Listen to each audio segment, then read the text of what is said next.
நேர்களுக்காக என்ன சமைக்க இன்னைக்கு போறீங்க? வந்து நம்ம பன்னீர் யாக்னி பண்ண போறோம். பன்னீர் யாக்னி. ம் யாக்னி. யாக்னி. ஓகே. பன்னீர் யாக்னி செய்வதற்கு தேவையான பொருட்கள் என்னென்ன?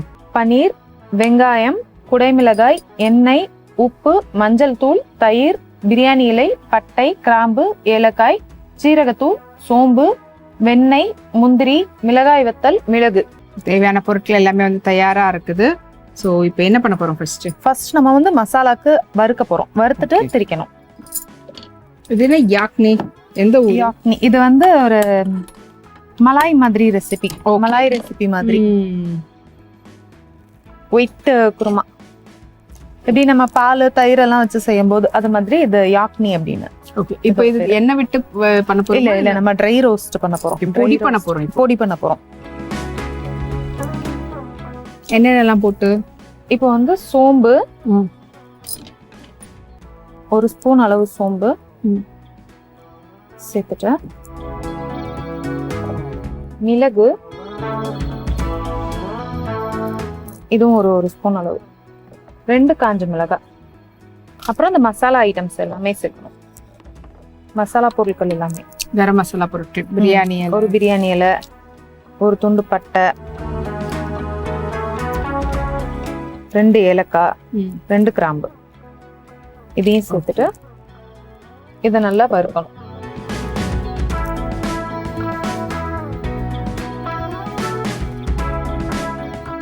இதை நல்லா வறுக்கணும். வறுத்துட்டு இதுல வந்து நம்ம சீரகத்தூள் வச்சிருக்கிறோம். உங்களுக்கு சீரகத்தூள் இல்லைன்னா நீங்க சீரகம் இருந்துச்சுன்னா இது கூட சேர்த்து வறுத்துக்கலாம். வறுத்து பவுடர் பண்ணிக்கலாம். இது கூட இது நல்லா வறுத்து இதை அப்படியே பவுடர் பண்ணி நம்ம மசாலாக்கு எடுத்து வைக்கணும். முந்திரி இதுலயே போடணுமா? இல்ல, முந்திரி தனியா அரைக்கணும். முந்திரி, தயிர், அப்புறம் 2-3 துண்டு பன்னீர் எல்லாத்தையும் சேர்த்து ஒரு கிரீமியா வர்றது. வதக்கிட்டா இல்ல அது? இல்ல அது தனியா அப்படியே முழுசா.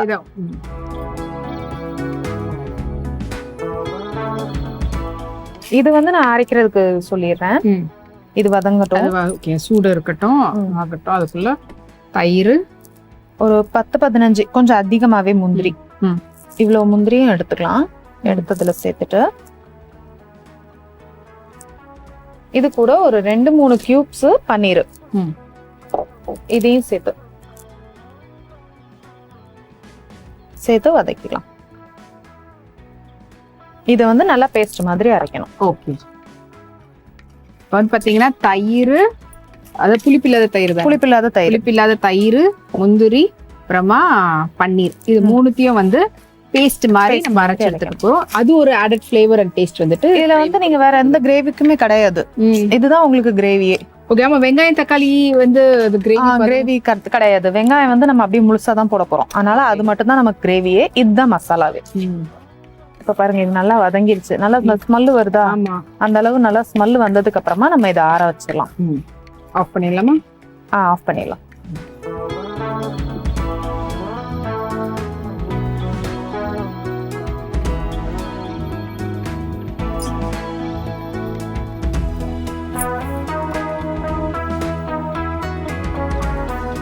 இப்ப இதை எடுத்து ஆற வச்சிடலாம்.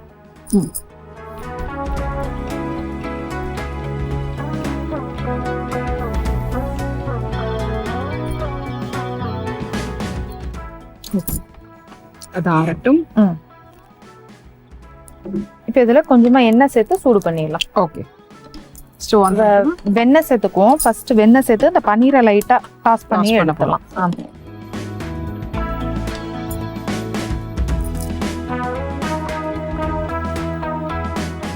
கொஞ்சமா வெண்ணெய் சேர்த்துட்டு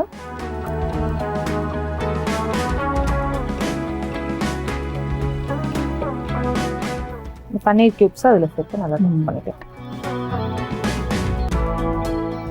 கொஞ்சம் உருகுனதுக்கு அப்புறமா நம்ம சேர்த்துக்கலாம். இப்போ வந்து பாத்தீங்கன்னா 2 விதமானது நம்ம வந்து அரைக்கணும். அதுக்கு முன்னாடி பன்னீரையும் வந்து டாஸ் பண்ணிக்கணும். வெறுமே அப்படியே போடாம கொஞ்சம் டாஸ் பண்ணா ஒரு டைட்டன் ஆயிட்டு ஆகிடும். இது அப்படியே சேர்த்துடலாம். சேர்த்துட்டு லைட்டா உப்பு மட்டும் லேசா ஒரு பிஞ்ச் அளவுக்கு சேர்த்துட்டு இதை நல்லா வதக்கிக்கலாம். இது லைட்டா டாஸ் ஆகட்டும்.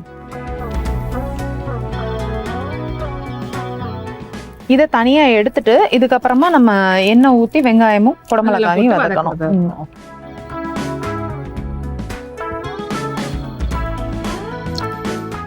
இதுல மசாலா எதுவும் போடல?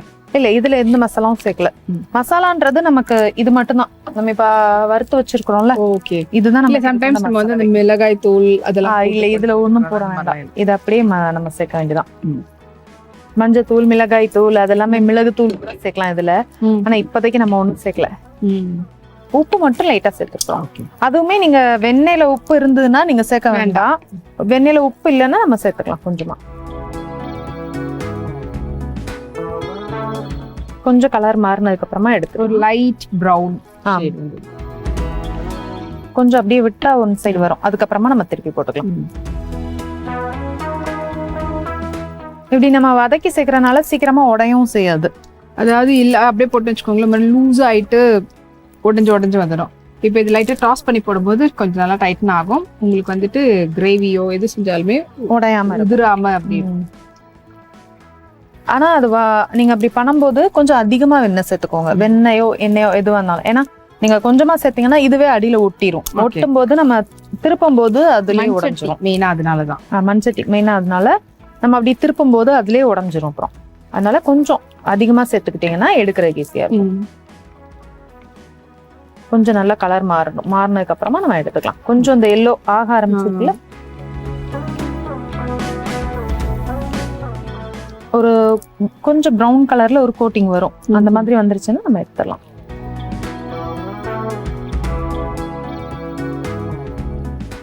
ஓகே, இந்த ஒரு பக்கம் இந்த மாதிரி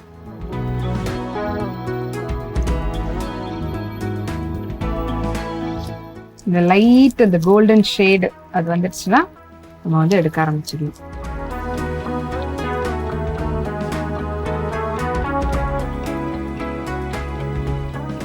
இப்ப பாருங்க எல்லாமே கலர் மாறிடுச்சு. இதை நம்ம எடுத்துடலாமா?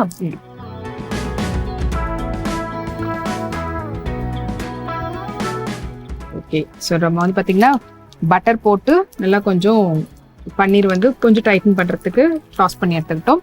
அண்ட் அதுக்கு முன்னாடி பார்த்தீங்கன்னா எண்ணெய் எதுவுமே விடாமல் வெறும் சட்டியில் சீரகம், அதுக்கப்புறமா சோம்பு, மிளகு, பட்டை, கிராம்பு, ஏலக்காய், வரமிளகாய், பிரியாணி இலை இதெல்லாம் சேர்த்து வறுத்து எடுத்து வச்சிருக்கிறோம். அதை இப்போ பொடிச்சு எடுத்துட்டு வர போகிறோம். இன்னொரு பக்கம் வந்து பார்த்தீங்கன்னா தயிர், முந்திரி, பன்னீர் இதை வந்து பேஸ்ட் மாதிரி அரைச்சி எடுத்துட்டு வர போகிறோம். ஸோ இது ரெண்டுத்தையும் அரைச்சி கொண்டு வந்துடுறேன். அதுக்கப்புறமா நம்ம வந்து மெயின் குக்கிங் வந்து ஸ்டார்ட் பண்ண போகிறோம். சட்டியில் எண்ணெய் விடாமல் சோம்பு, சீரகம், வரமிளகாய், மிளகு, பட்டை, கிராம்பு, ஏலக்காய் இதெல்லாம் வந்து வறுத்து பொடிச்சு வச்சிருக்கிறோம். ஸோ அந்த பொடி வந்து இங்கே இருக்குது. இன்னொரு பக்கம் வந்து பார்த்தீங்கன்னா தயிர், முந்திரி, பன்னீர் இதை வந்து அரைச்சி விழுதா எடுத்துக்கிட்டு இருக்கோம். இது ரெண்டுத்தையும் வச்சுதான் இதுக்கான மசாலா வந்து ரெடி பண்ண போறோம். ஸோ இப்போ சட்டி ஆன் பண்ணிடலாமா? ஆன் பண்ணிடலாம். இப்போ இதுல வந்து கொஞ்சம் வெண்ணெய் நம்ம வறுத்தோம்ல அது இருக்கு. அது கூடவே நம்ம எண்ணெய் சேர்த்துக்கலாம். கொஞ்சமா எண்ணெய் சேர்த்துட்டு இதுல வந்து நம்ம வெங்காயம், குடமிளகாய் ரெண்டுத்தையும் ஒரே இதுல போட போறோம். தாளிசம்லாம் இல்ல? தாளிசம்லாம் இல்ல, எல்லாமே பொடியாக்கி வச்சாச்சு. அதனால இப்ப இதுல கிடையாது. குடமிளகாயும் சேர்த்து இது நல்லா வறுக்கணும். இதை வதக்கிக்கலாம்.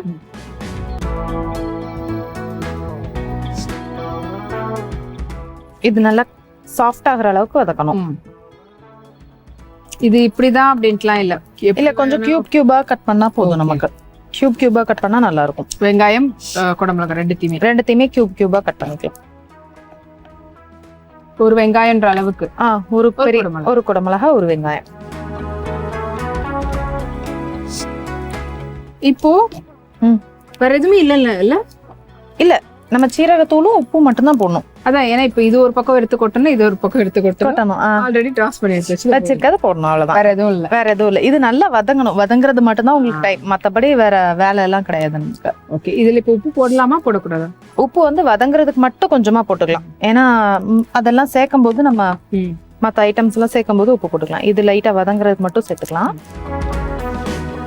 இப்ப இதுல வந்து பாத்தீங்கன்னா காய் அப்படின்னு எடுத்துக்கிட்டோம்னா வெங்காயம், கேப்சிகம், பன்னீர் மூணும் தான் வந்து அந்த மேஜரா நமக்கு தட்டுப்பட போறது. மத்த எதுவுமே வந்து அப்படியே அரைச்சு அப்படியே சேர்க்கறது தான். இல்ல உங்களுக்கு வேற ஏதாவது வேணும் அப்படின்னா பட்டாணி மட்டும் சேர்த்துக்கலாம். பச்சை பட்டாணி ஃப்ரெஷ்ஷா வாங்கி அதை வேக வச்சுட்டு இதோட சேர்த்துக்கோங்க. ஏன்னா இப்படி நம்ம போடுறதுனால வேகாது, தயிர் ஊத்திட்டதுக்கு அப்புறம் வேகாது எதுவும். அதனால நல்லா வதக்கிட்டு அதை நல்லா வேக வச்சுட்டு இதோட ஒண்ணா சேர்த்துக்கோங்க. இப்போ நார்மலா நம்ம வந்து வெங்காயம்லாம் நல்லா வதக்குறோம்ல, அப்படி வதக்க கூடாது. அப்படி அந்த அளவு நல்லா வதக்கணும். நல்லா அதாவது கலர் மாறுற அளவுக்கு வதக்கணும். கோல்டன் இல்ல அப்படியே ஒரு மாதிரி சுருங்கி வர அளவுக்கு வதக்கணுமா? இல்லன்னா அவ்வளவு தூரம் வதக்க வேண்டாம். மஞ்சூரியன்ல எல்லாம் வந்து மஞ்சூரியன்ல எல்லாம் இருக்கும்ல, அந்த மாதிரி வதங்கினா போதும். கொஞ்சம் கோல்டன் கலர்ல வரும்ல, அந்த அளவு வதங்கினா போதும். தெரியணும். அதுக்கு தான் கேட்டேன். வெங்காயம் இருக்கிறது தெரியணும். அந்த மஞ்சூரியன்ல எல்லாம் அப்படியே எடுத்தும்போது அந்த மாதிரி இருக்கும்ல, அந்த மாதிரி இருக்கணும். இப்ப பாருங்க நல்லா கலர் மாறி இருக்கு. இந்த மாதிரி கோல்டன் கலர் வந்தாலே நமக்கு போதும். ரொம்ப சாஃப்ட் ஆகி வரணும்னு இல்ல, கொஞ்சம் இதை எடுத்து சாப்பிடும் போது தெரியணும். ஓகே, இப்ப நம்ம அரைச்ச விழுத இதோட ஒன்னா சேர்த்துடலாம். இதையா கொட்டட்டுமா? இதுல வந்து புளிப்பில்லாத தயிர் சேர்க்கணும். ரொம்ப புளிப்பா இருந்துச்சுன்னா நீங்க அதை அவாய்ட் பண்ணிக்கோங்க. தண்ணி ஊத்துறப்போமா? தண்ணி ஊத்தணும். கொஞ்சமா ஊத்தலாமா? ஊத்தலாம், கொஞ்சமா சேர்க்கலாம். ஏன்னா நம்ம மசாலா சேர்க்கும் போது கொஞ்சம் கெட்டியாகும். போட்டு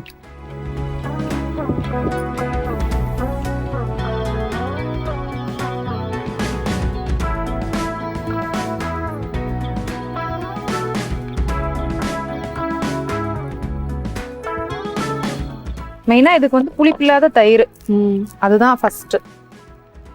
ஏன்னா நீங்க புளிப்பா சேர்த்துட்டீங்கன்னா அப்புறம் இதோட டேஸ்ட் அப்படியே மாறி போயிடும். இதுல பன்னீரும் சேர்த்து நம்ம அரைச்சிருக்கிறதுனால அந்த ஃபிளேவர் இருக்கும். இப்போ இதுல வந்து மசாலா ஐட்டம்ஸ் அப்படியே கொட்டிட்டுமா? ஃபுல்லா போட்டுருங்க. ஏன்னா நம்ம இப்போதைக்கு தேவையான அளவு தான் நம்ம வதக்கணும். நம்ம நிறைய சேர்க்கல. இது கூட கொஞ்சமா சீரகத்தூள்.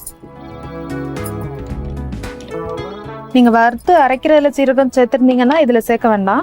இதுல சேர்க்கலன்னா நம்ம ஒரு 1/2 ஸ்பூன் அளவு சேர்த்துக்கலாம். சேர்த்துட்டு இதை நல்லா கலந்து விட்டுறலாம். இப்ப தேவையான அளவு உப்பு.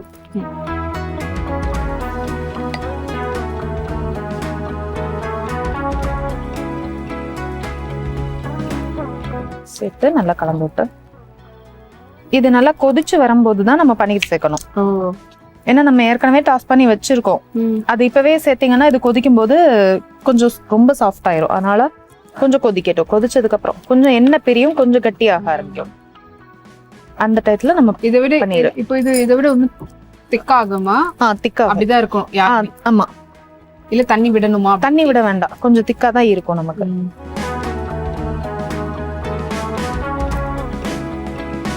ஓகே, ஸோ இது பார்த்தீங்கன்னா ஆல்மோஸ்ட் கைண்ட் ஆஃப் மஞ்சூரியன் அப்படின்னு வேணா சொல்லலாம். நம்ம மஞ்சூரியன்ல எப்படி நம்மளுக்கு வந்து அப்படியே ஃபுல்லா மேல அப்படி தட்டுப்படுதோ அதே மாதிரி போலதான் இருக்குது.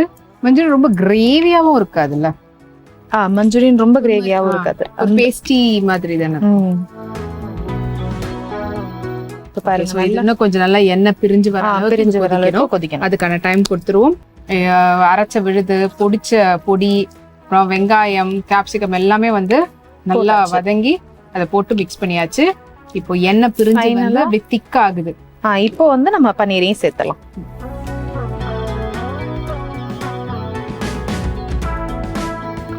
சேர்த்துட்டு நல்லா கலந்து விட்டுட்டு நம்ம மண்சட்டின்றதுனால இதை ஆஃப் பண்ணிடலாம்.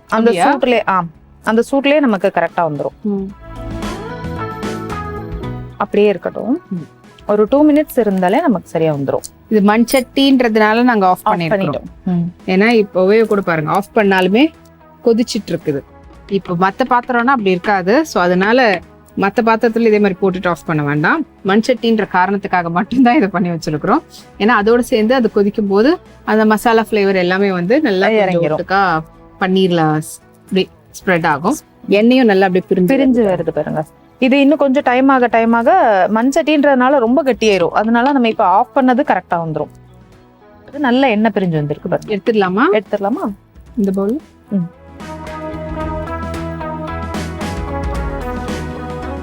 அந்த 2 மினிட்ஸ் விட்டதுக்கே உங்களுக்கு நல்லா எண்ணெய் பிரிஞ்சு வந்துட்டு. இது நீங்க நார்மல் வேற பாத்திரம்னா உடனேவே நீங்க இன்னும் கொஞ்சமே கொதிக்க வச்சுட்டு எடுத்துக்கோங்க. அப்பனா உங்களுக்கு கரெக்டா வந்துடும். ஓகே, எனக்கு இன்னொரு டவுட். சேம் மெத்தட்ல பன்னீருக்கு பதில் வேற மஷ்ரூமோ கார்ன் அந்த மாதிரி போட்டெல்லாம் செய்யலாமா? மஷ்ரூம் செய்யலாம். கார்ன் பேபி கார்ன் போட்டு பேபி கார்ன் பண்ணலாம். இதுக்கு மஷ்ரூம், பேபி கார்ன், பன்னீர் இந்த 3 தான் செட் ஆகும். மற்ற வெஜிடபிள்ஸ் எதுவுமே இதுக்கு செட் ஆகாது. ஓகே. ஸோ இந்த காம்பினேஷன்ல நீங்க ட்ரை பண்றதா இருந்தா பண்ணலாம். வெஜிடபிள்ஸ் மட்டும் எடுக்க வேண்டாம். வெஜிடபிள்ஸ் எடுத்தீங்கன்னா அதோட ஃபிளேவர் அப்படியே மாறிடும். இந்த இதுல யூஸ் பண்றதுனா பேபி கார்ன் யூஸ் பண்ணலாம். நம்ம ஸ்வீட் கார்னை விட பேபி கார்ன் நல்லா இருக்கும். மஷ்ரூம் யூஸ் பண்ணிக்கலாம். ஓகே. ஸோ சுட சுட ஆவி பறக்க பன்னீர் யாக்னி வந்து ரெடியா இருக்குது. டேஸ்ட் பண்றதுக்கு முன்னாடி எப்படி செஞ்சோன்ற செய்முறை விளக்கத்தை சுருக்கமா நேரில் சொல்லிடுங்க. வானலி நல்லா சூடானதுக்கு அப்புறமா பட்டை, கிராம்பு, ஏலக்காய், பிரியாணி இலை சேர்த்துட்டு கூடவே சோம்பு, மிளகு, மிளகாய் வத்தல் சேர்த்து நல்லா வறுத்து பவுடர் பண்ணி தனியா எடுத்து வச்சுக்கோங்க. இப்போ தயிர், கொஞ்சமா பன்னீர், முந்திரி சேர்த்து தனியா அரைச்சு இதையும் பேஸ்ட் மாதிரி எடுத்து தனியா வச்சுக்கோங்க. இது அப்படியே இருக்கட்டும். ஒரு வானலியில கொஞ்சமா வெண்ணெய் சேர்த்து அது நல்லா சூடானதுக்கு அப்புறமா கட் பண்ணி வச்சிருக்கிற பன்னீர் சேர்த்து லைட்டா உப்பு சேர்த்து நல்லா டாஸ் பண்ணி எடுத்து தனியா வச்சுக்கோங்க. இப்ப அதே வானலியில கொஞ்சம் எண்ணெய் சேர்த்து கட் பண்ணி வச்சிருக்கிற வெங்காயம், குடமிளகாய் சேர்த்து நல்லா வதக்கிக்கோங்க. இது வதங்கும் போது கொஞ்சமா உப்பு சேர்த்துக்கோங்க. இது நல்லா வதங்கினதுக்கு அப்புறமா நம்ம அரைச்சு வச்சிருக்கிற தயிர், முந்திரி இதோட ஒன்னா சேர்த்து லைட்டா கொதிக்க வைங்க. இப்ப கொதிச்சு வரும்போது நம்ம அரைச்சு வச்சிருக்கிற மசாலாவையும் இதோட ஒன்னா சேர்த்து சீரகத்தூள் சேர்த்து தேவையான அளவு உப்பு சேர்த்து நல்லா கொதிக்க வைங்க. இது நல்லா கொதிச்சதுக்கு அப்புறம் நம்ம வறுத்து வச்சிருக்கிற பன்னீரை இதோட ஒன்னா சேர்த்து நல்லா கொதிச்சதுக்கு அப்புறமா லைட்டா சூடானதுக்கு அப்புறமா இறக்குனீங்கன்னா நம்ம சுவையான பன்னீர் யாக்னி தயார்.